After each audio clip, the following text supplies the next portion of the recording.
दोस्तों शुरू करते हैं एक्सरसाइज 3.2 से question number 4। Which of the following pairs of linear equations are consistent और inconsistent? If consistent obtain the solution graphically.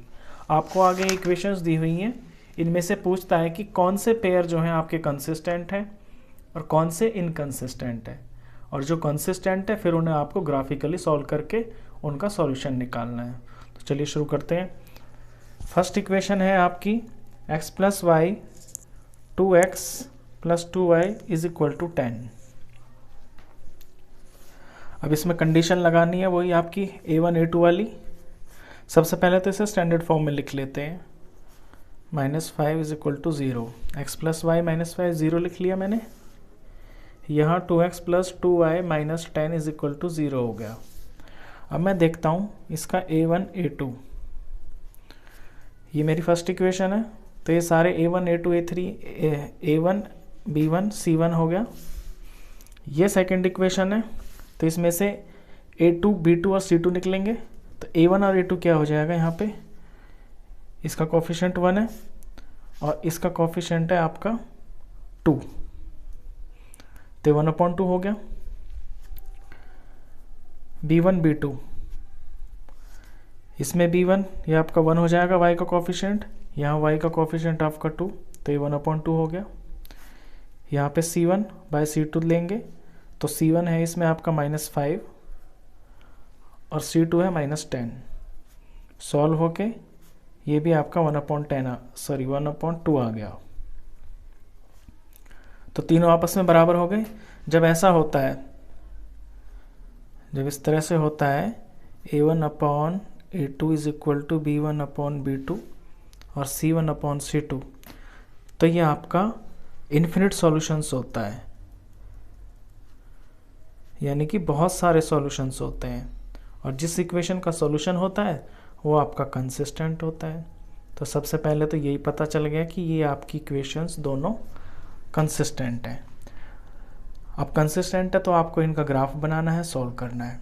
तो पहले फर्स्ट इक्वेशन से देखिए, वैल्यूज़ निकालते हैं। ग्राफ के लिए आपको वैल्यूज़ चाहिए होती हैं। तो इक्वेशन है आपकी x plus y is equal to 5। यहाँ से मैं किसी एक वेरिएबल को अकेला कर लेता हूँ। सपोज़ मैं x को अलग ले लेता हूँ, तो ये हो गया 5 माइनस वाई। अब बारी बारी से मैं y में कोई वैल्यू रखता हूँ और मेरा x आ जाएगा। और इस इक्वेशन के लिए जो वैल्यूज़ भरनी है उनका मैं बॉक्स यहाँ पे बना लेता हूँ।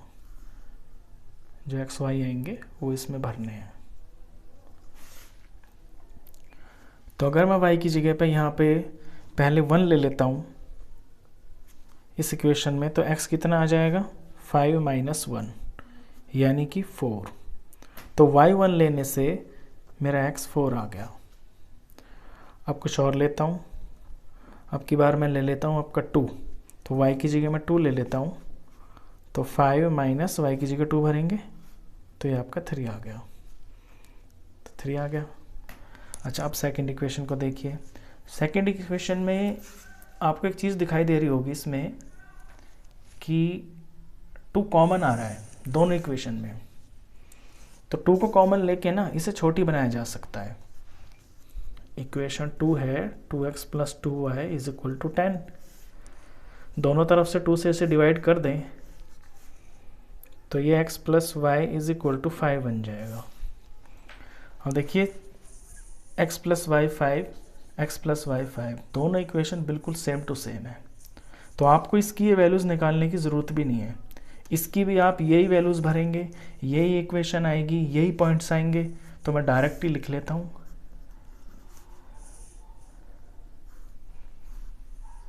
भरने की, बनाने की ज़रूरत ही नहीं है आपको, क्योंकि ऑलरेडी सेम ही तो इक्वेशन है। ये 1, ये 4, यहाँ 2 लिया, यहाँ 3 लिया। अब इसका ग्राफ बनाते हैं। ग्राफ इसका मैं यहीं पे बता दूंगा आपको, क्योंकि छोटी सी वैल्यूज़ हैं। ये आपके x y x axis x dash, और ये आपका वाई, ये आपका वाई डैश, इज ऑरिजिन।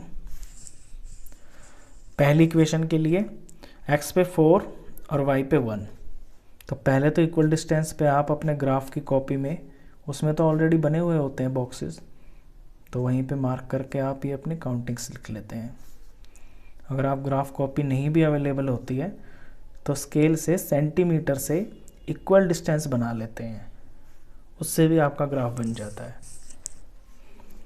ये 1, ये 2, ये 3, ये 4, ये 5, इधर माइनस का 1, माइनस का 2 एंड सो ऑन। ऊपर प्लस का 1, 2, 3, 4, नीचे -1, -2, -3 सो ऑन। वैल्यूज भरनी है। प्लस का 4 x का है और y है आपका 1, यानी y पे इधर से चलें, इधर से चलें, यहाँ पे आ गए। दूसरी वैल्यू है आपकी 3, 2, यानी x पे 3 और y पे ये आपका यहाँ पे 2। ये इसका नाम 4, 1, इसका नाम 3, 2।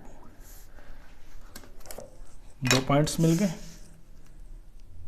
इनको ज्वाइन कर दीजिए ऐसे। दूसरी इक्वेशन 4, 1, तो ये 4, ये 1, तो ये पॉइंट तो सेम, ये सेम इक्वेशन है बिल्कुल, वहीं पे पॉइंट आएंगे, तो यहीं पे पॉइंट आ गया। 3, 2, ये 3 और ये 2, ये भी सेम पॉइंट। तो ये ना एक ही लाइन बनी है, और जब इस तरह की होती है तो इसे कोइंसिडेंट बोलते हैं। इन्फिनिटली मैनी सॉल्यूशंस के अंदर आपका एक कोइंसिडेंट होता है, और उस केस में ये एक ही लाइन होती है, इसी के ऊपर आपकी दूसरी लाइन आती है। ये आपका फर्स्ट पार्ट था। चलिए सेकंड पार्ट करते हैं। सेकंड में इक्वेशन है आपकी x - y = 8 और 3x - y = 16। तो पहले तो इनको स्टैंडर्ड फॉर्म में कर लेते हैं। अगर आप स्टैंडर्ड फॉर्म में ना भी करें ना इनको, तो ये जो c होते हैं ना आपके, ये बिल्कुल ठीक आते हैं, क्योंकि इधर आएंगे दोनों तो भी साइन इनके सेम रह जाएंगे, और इधर रहेंगे तो भी, तो उससे कोई फ़र्क नहीं पड़ता। लेकिन अगर स्टैंडर्ड फॉर्म में कर लेते हैं तो और ज़्यादा अच्छा लगता है दिखने में। तो 3x - 3y - 16, ये आपकी इक्वेशन 2, ये आपकी इक्वेशन 1। चलिए a1/a2 अगर करते हैं इसका, तो इसका a1 है आपका 1 और ये a2 है आपका 3। b1 b2 करते हैं, तो b1 यानी कि इसका कोफिशिएंट ये है आपका -1 और इसका -3, माइनस से माइनस कैंसिल, 1/3 आ गया। अगला देखें c1/c2, ये आपका -8 है, ये आपका -16 है, ये कटे, ये आपका 1/2। तो इसमें आपको दिख रहा होगा कि a1/a2 ये इक्वल है b1 b2 के, लेकिन c1 c2 के इक्वल नहीं है। और जब ये वाली कंडीशन होती है तो ये आपका नो सॉल्यूशन होता है, यानी कि ये है आपका नो सॉल्यूशन, और नो सॉल्यूशन है तो ये आपका कंसिस्टेंट, और कंसिस्टेंट है तो इसमें आपको कुछ नहीं करना आगे, यहीं पे सवाल को छोड़ देना है, क्योंकि क्वेश्चन में कहा है कि जो आपके ये इनकंसिस्टेंट है। नो सॉल्यूशन मतलब इनकंसिस्टेंट, कि क्वेश्चन में कहा है कि जो कंसिस्टेंट है उन्हीं के आपको सॉल्यूशन दिखाने हैं। ये सेकंड पार्ट। इसके बाद है आपका थर्ड पार्ट।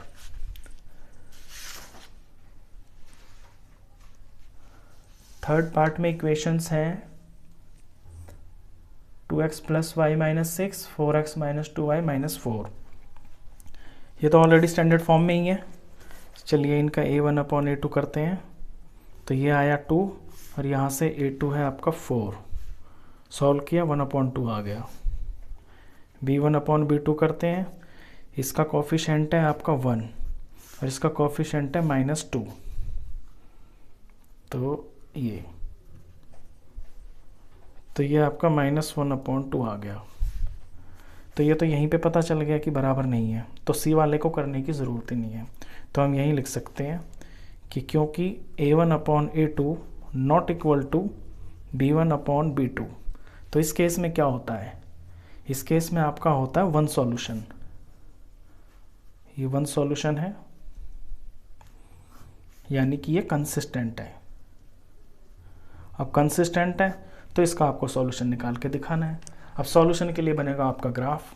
चलिए ग्राफ बनाते हैं इसका।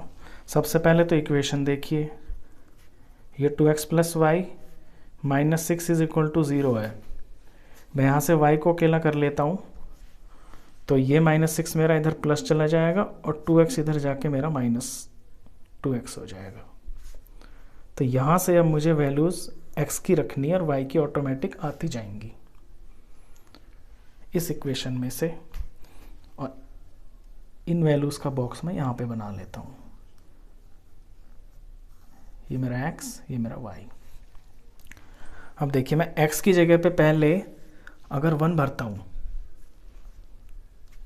तो मेरा y क्या आएगा, 6 - 2 × 1 यानी 6 - 2 यानी कि 4। तो 1 भरने से मेरा y आया 4। एक वैल्यू और चाहिए मेरे को, इस बार मैं इसकी जगह पे 2 भर लेता हूँ x की जगह पे। तो y क्या आएगा, 6 - 2 × 2 यानी 6 - 4। 6 - 4 आपका 2, तो ये 2 आ गया। फर्स्ट इक्वेशन की वैल्यूज़ आ गई। सेकंड इक्वेशन की वैल्यूज़ निकालते हैं। सेकंड इक्वेशन की वैल्यूज़ में आप ध्यान से देखेंगे तो सारी इक्वेशन के अंदर आपको 2 कॉमन दिखाई दे रहा है। तो इसको जब पूरी इक्वेशन को 2 से डिवाइड कर ले तो और छोटी हो जाएगी। छोटी हो जाएगी तो नंबर छोटे आ जाएंगे, आसान हो जाएगा इसको करना। तो इसे 2 से डिवाइड कर ले दोनों तरफ, तो सिंपल इक्वेशन बन जाती है 2x माइनस वाई और -2 इज इक्वल टू 0। अब यहाँ से मैं x की चीज़ को ले लेता हूँ एक तरफ अपने लेफ्ट साइड में, तो ये माइनस का y इधर जाके प्लस हो जाएगा और ये जो 2 है ये भी प्लस हो जाएगा, यानी कि ये हो गया 2 + y। और x अकेला करना है तो 2 + y और नीचे आपका 2। तो ये बन गई मेरी इक्वेशन जिसमें मुझे बारी बारी से y भरना है और मेरा x निकल जाएगा। और यहाँ पे बॉक्स बनाता हूँ जिसमें वैल्यूज़ लिखनी है, ये x ये y। तो पहले मैं ऐसा नंबर भर लेता हूँ, y की जगह आप ऐसा नंबर सोच के चलिए जिससे ये 2 से डिवाइड हो जाए, ऊपर ऐसा नंबर बने जो 2 से डिवाइड हो जाए। तो ऐसा आपके ध्यान में आएगा, पहले 0 भर लेते हैं, तो 2 + 0 / 2, ऊपर तो 2 ही आया, 2/2 इज इक्वल टू 1, तो 1 आ गई वैल्यू। दूसरे में आप y की जगह पे 2 भर लीजिए, यानी इस बार y की जगह 2 लेंगे, तो x कितना आएगा, 2 + 2, y की जगह 2 / 2, ऊपर 4 हो गया, 4/2 इज इक्वल टू 2। तो ये वैल्यू आपकी 2 आ गई। ये दोनों वैल्यूज़ मिल गई दोनों इक्वेशन की। अब इसका ग्राफ बनाना है, तो इसका ग्राफ भी बहुत छोटा सा ही है, सिंपल ही आएगा। इसे भी मैं आपको यहीं बना के दिखा देता हूँ।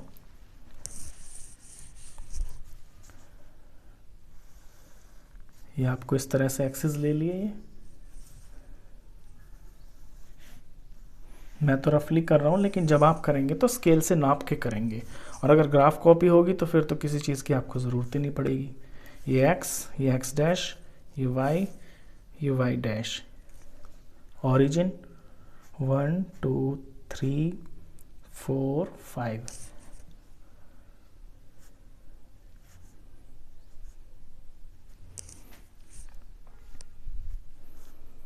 तो 1 2 3 4 5 प्लस के -1 -2 -3 एंड सो ऑन। यहाँ पे आपके y प्लस के 1 2 3 4, इसी तरह से ये -1 -2। चलिए पहली वैल्यू है आपकी 1 4, यानी x पे तो 1 और y पे आपका 4। तो इन दोनों के स्ट्रेट देखेंगे, यहाँ पे इसका स्ट्रेट और यहाँ पे इसका स्ट्रेट, तो लगभग ये यहाँ आ जाएगा और इसका नाम होगा 1 4।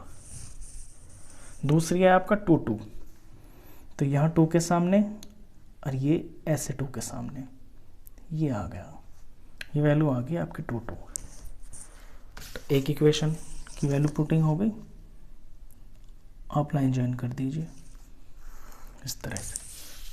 सेकंड इक्वेशन, इस इक्वेशन का नाम भी इस पे लिख दीजिए आप। इक्वेशन है 2x + y - 6 is equal to 0। दूसरी वैल्यूज भरते हैं 1 और 0, यानी x पे 1 और y पे 0, तो वो तो यही आएगा, या x पे 1 है y 0 है। 2 एक्स पे 2 वाई पे 2, तो ये यही पॉइंट आ गया सेम वाला। तो इन दोनों को मिला देना इस बार आपको।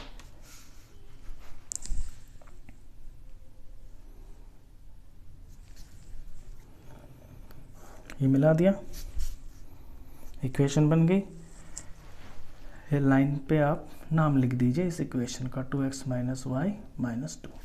अब देखिए एक ही पॉइंट पे मिल रहा है ना ये, तो इसका वन ही सॉल्यूशन तो होगा। जब वन सॉल्यूशन होता है तो आपका इंटरसेक्टिंग होता है। अब ये देखिए सॉल्यूशन क्या है इसके। देखिए x पे क्या है 2 और y पे क्या है सामने 2, तो इसके x और y है ना वो 2 2 आ गए हैं। ये इसका सॉल्यूशन था। चलिए इसका फोर्थ पार्ट देखते हैं।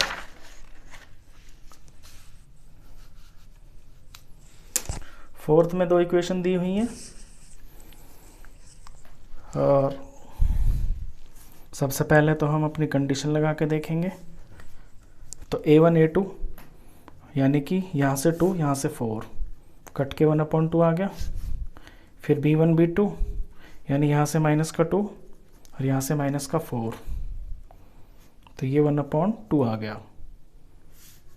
थर्ड देखते हैं c1/c2, ये माइनस का 2 ये माइनस का 5, माइनस माइनस कैंसिल 2/5।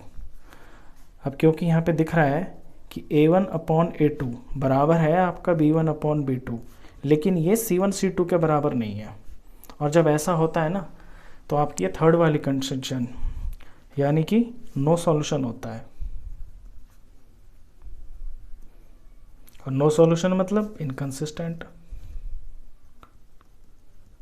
और इनकंसिस्टेंट का मतलब आपको आगे कुछ नहीं करना, इसके आंसर निकल ही नहीं सकते, तो यहीं पे छोड़ देना है।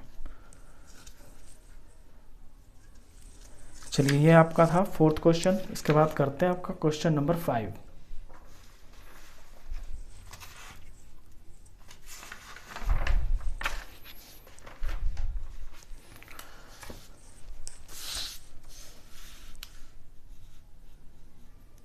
क्वेश्चन 5 में है half the perimeter of a rectangular garden, यानी कोई रेक्टेंगुलर गार्डन है इस तरह से, और उसका जो हाफ पेरीमीटर है ना whose length is 4 more than its width, और लेंथ इसकी ये लेंथ और ब्रेड्थ है, सॉरी बड़ी वाली लेंथ होती है, ये ब्रेड्थ होती है। तो लेंथ ना ब्रेड्थ से 4 ज़्यादा है और इसका जो हाफ पेरीमीटर है वो 36 है। तो इसका मतलब कि पेरीमीटर तो होता है आपका 2 length plus breadth, 2 into length plus breadth, और इसका हाफ क्या हो गया, इसको हाफ से मल्टीप्लाई कर दिया। अब हाफ से तो हाफ कट गया, तो सिंपली क्या आया, length plus breadth is equal to, book में दिया है आपको 36, यानी लेंथ और ब्रेड्थ आपकी मिलके 36 है। तो ये तो हो गई एक बात। दूसरी बात ये भी दे रखा है कि whose length is 4 more than its width, जो लेंथ है ना वो ब्रेड्थ से 4 ज़्यादा है, यानी लेंथ का और ब्रेड्थ का जो डिफरेंस है ना वो 4 है। तो ये होगी आपकी इक्वेशन 2। तो डायमेंशंस निकालने हैं, यानी लेंथ और ब्रेड्थ निकालने हैं। तो बिल्कुल सिंपल हो रहा है, ऊपर नीचे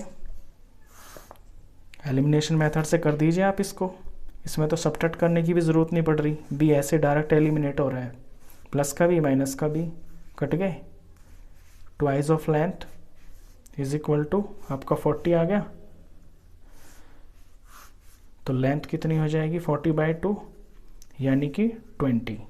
तो लेंथ तो आ गई आपकी 20 मीटर। और ब्रेड्थ निकालने के लिए इन दोनों इक्वेशन में से किसी एक में भर दीजिए आप। मैं सेकंड में भर देता हूँ, यानी लेंथ माइनस ब्रेड्थ आपका 4 है, तो लेंथ की जगह लिख दिया मैंने 20 minus breadth is equal to 4, तो minus breadth is equal to 4 minus 20। यहाँ पे ये माइनस ब्रेड्थ और ये माइनस 16, माइनस माइनस कट गया, तो therefore breadth is equal to 16। तो आपकी ब्रेड्थ आ गई 16 मीटर। तो ये आंसर थे। चलिए इसके बाद क्वेश्चन नंबर आता है आपका 6th।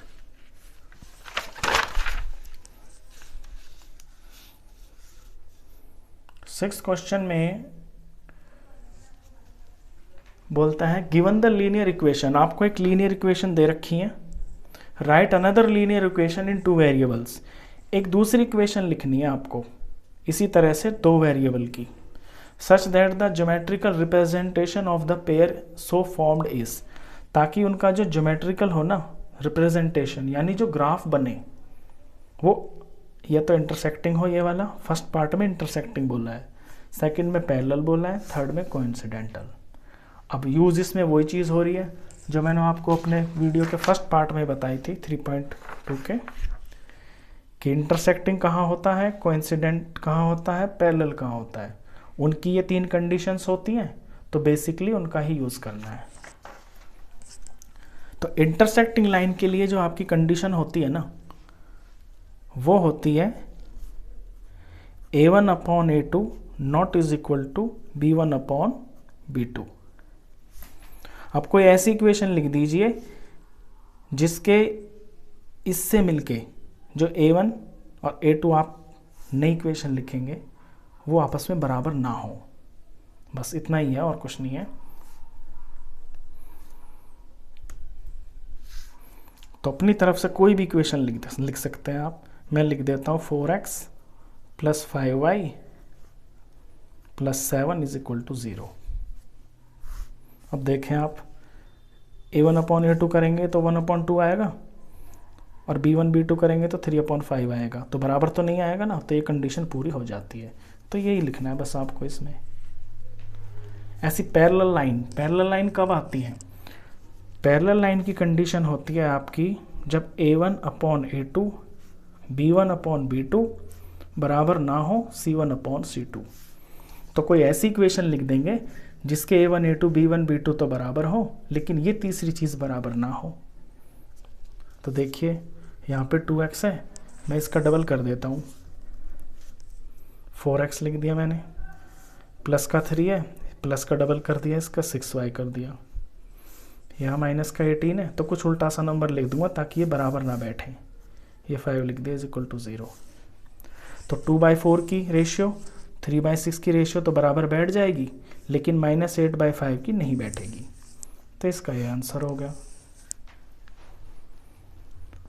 थर्ड में कहता है कोइंसिडेंटल। अब कोइंसिडेंटल में आपकी जो तीनों रेशियोज होती है ना, यानी a1 a2 b1 b2 और c1 c2, ये बराबर होनी चाहिए। तो मैं ऐसी इक्वेशन लिख दूंगा जिनकी रेशियोज ये बराबर आ जाए। सिंपली मैं इनका डबल कर देता हूँ, तो 4x + 6y और -16 = 0। तो अगर इनमें a1 b1 c1 लेता हूँ और इन्हें a2 b2 c2, तो इनकी रेशियोज बराबर आ जाएंगी। चलिए ये क्वेश्चन 6 था आपका। इसके बाद क्वेश्चन आता है 7।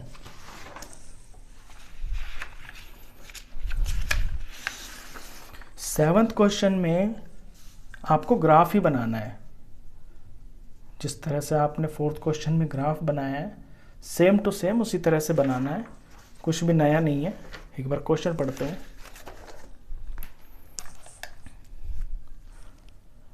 Draw the graphs of the equation x - y + 1 = 0 and 3x + 2y - 12 = 0. Determine the coordinates of the vertices of the triangle formed by these lines and the x-axis and the shade the triangular region. तो जब triangle, इसमें ना आपका graph बनेगा और graph के ऊपर एक ट्राइंगल बन जाएगा, तो उस ट्राइंगल के आपको वर्टिसेस बताने हैं and the x axis. Vertices of the triangle formed by these lines, वो जो लाइन आएंगी ना आपकी, जो इक्वेशन की 2 लाइन और जो एक्स एक्सिस, उनसे जो ट्राइंगल बनेगा उसके आपको वर्टिसेस बताने हैं, और ट्राइंगल जो आएगा उसको आपको शेड कर देना है। तो सिंपली ग्राफ बनाना है, कहने का मतलब ये है। अब ग्राफ बनाने के लिए आपको सबसे पहले तो लिखनी पड़ेगी इक्वेशन, और इक्वेशन है आपकी ये x - y + 1 = 0, ये नंबर 1 इक्वेशन है। और दूसरी इक्वेशन है 3x plus 2y minus 12 is equal to 0। अब ग्राफ बनाने के लिए एक वैल्यू तो आपको अलग करनी होती है। मैं यहाँ से x को अलग कर लेता हूँ, तो y इधर प्लस में चला जाएगा और ये माइनस में चला जाएगा। तो सिंपली इससे मेरी वैल्यूज़ निकलेंगी। तो वैल्यू का मैं टेबल बना लेता हूँ जो मेरी वैल्यू बनेगी x और y। अब अगर मैं y की जगह पे 1 भरता हूँ, यानी कि y 1 भरता हूँ, तो x कितना आ जाएगा? तो y की जगह 1 भरा -1, तो सिंपल 0 आ गया। तो y की 1 भरने से ये मेरा 0 आ गया। अगर मैं y की जगह पे 0 भर देता हूँ तो 0 - 1, तो फिर -1 आ जाएगा x। तो यानी y की जगह जब 0 भरा तो x आ गया मेरा -1।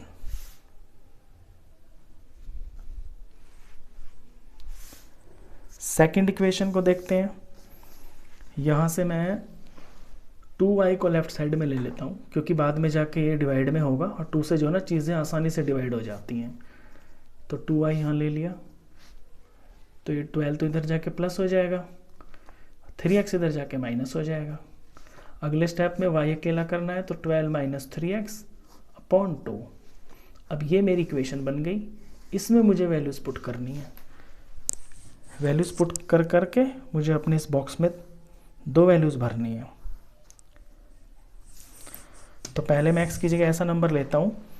आप भी जानबूझ के ना इस तरह से नंबर लिया करें ताकि ऊपर वाला न्यूमरेटर डिनोमिनेटर से पूरा कट जाए, कोई होल नंबर आ जाए, क्योंकि उसकी वैल्यू पुट करना आसान होता है ना ग्राफ में। तो सोचते हैं यहाँ पे क्या लिया जाए। देखिए, अगर आप 0 भी लेते हैं ना, x की जगह पे 0 ले लेते हैं, तो 12 - 3 zeros are और अपॉन 2, तो ये हो जाएगा 12 - 0 अपॉन 2, यानी कि 12/2 टोटल 6। तो 0 रखने से आपकी वैल्यू ये 6 आ गई। अब आप 2 रखेंगे। अगर 1 रखते हैं तो 12 में से 3 माइनस होगा, 9 आएगा। 9 को 2 से करेंगे तो 4.5 आएगा। वो भी रख सकते हैं, लेकिन ऐसा लिखते हैं जो पूरा कट जाए। 2 रखने से ऐसा हो रहा है, यानी x की जगह पे मैं उस बार 2 रख लेता हूँ, क्योंकि 12 तो ये 12 और 3 2 जार आपका -6 हो गया, और ये 2 और ये 6 हुआ। 6/2 आपका कंप्लीट आंसर 3 आ जाता है। तो ये वैल्यू सिंपल वाली है। 2 वैल्यूज़ आ गई आपकी। बस अब आपको ग्राफ बनाना है। देखिए, ग्राफ मैंने ऑलरेडी पहले से बना के रखा हुआ है, बस इसमें आपको वैल्यूज़ पुटिंग दिखानी है और आगे का काम करके दिखाना है।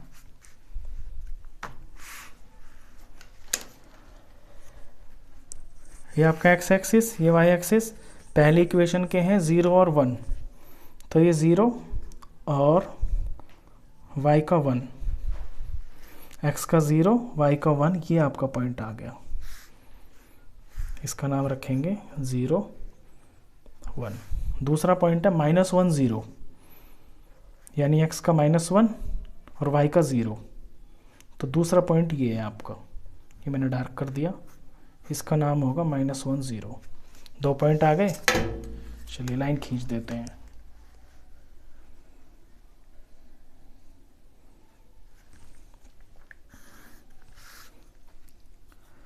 ये आपकी पहली इक्वेशन है। इसके ऊपर इक्वेशन का नाम लिख दिया x - y -1 = 0। अब दूसरी इक्वेशन के पॉइंट्स हैं आपके 0 और 6। तो x पे 0 और y पे 6। तो x का 0 यहाँ पे और y का 6 आपका यहाँ पे है। ये सेकंड पॉइंट है x का 2 यहाँ और y का 3 आपका इसके सामने चलेंगे ऐसे।